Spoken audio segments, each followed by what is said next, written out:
Hey everybody, this is Pastor Charlie. It's Wednesday and that means it is time for another midweek reflection. Now, if you joined us for worship on Sunday morning, you're going to have heard me preach a sermon, the opening sermon of our new series, Wesleyan Rooted. And I talked to you a lot about growing deeply in the Christian faith and using the practices of the Christian faith to do that. And I kind of pointed out how that has really been part of the foundation of the Wesleyan tradition, all since the time of John and Charles Wesley in the earliest of days in the Holy Club, right through until today.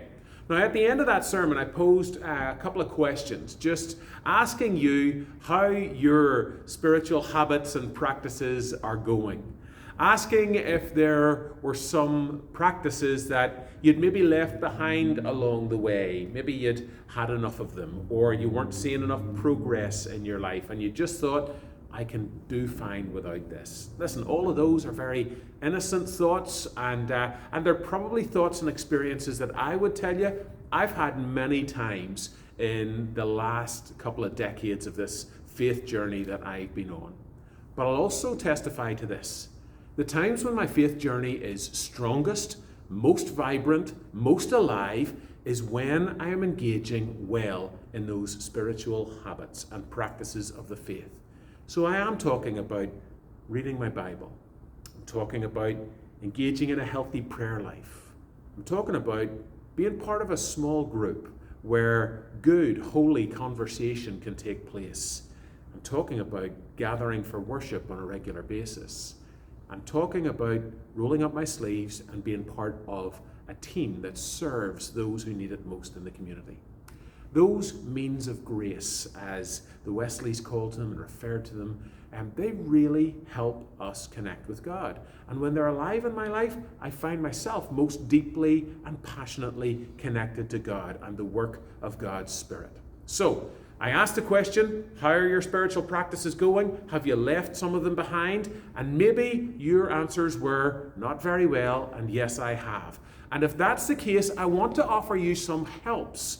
And I want to make you aware of things that you know already, but by reminding you of them at this time, maybe you will be the one who takes a first step and says, I do want to give that a go. So if you are not meeting with other Christians on a regular basis, if you do not have a small group, we have small groups here that are open to you joining with them. Please reach out to us in the church office and find out a little bit more about how you can be connected to a group of people who potentially could become the brothers and sisters that you learn to lean upon and walk with through the hardest seasons of life. Those brothers and sisters who you receive encouragement from. Bible study. Now, reading the Bible on your own at home, that can be one of the hardest disciplines of the Christian faith. That's why it's so important to join in on a group that is doing some Bible study. And again, we have loads of groups here at this church who are studying books of the Bible, passages of the Bible, books written by Christian authors about the Bible. We have Sunday school classes. We have groups going through the middle of the week as well, during the day and in the evening. They're online, they're in person. We have every option covered here. What it takes, if you're not sure about it, is to give one of us a call in the church office and say, I'd like to do this. Can you help me get connected? Friends, when we try to do spiritual habits on our own in solitude, it is really, really difficult to keep it up and to keep going through the journey of life.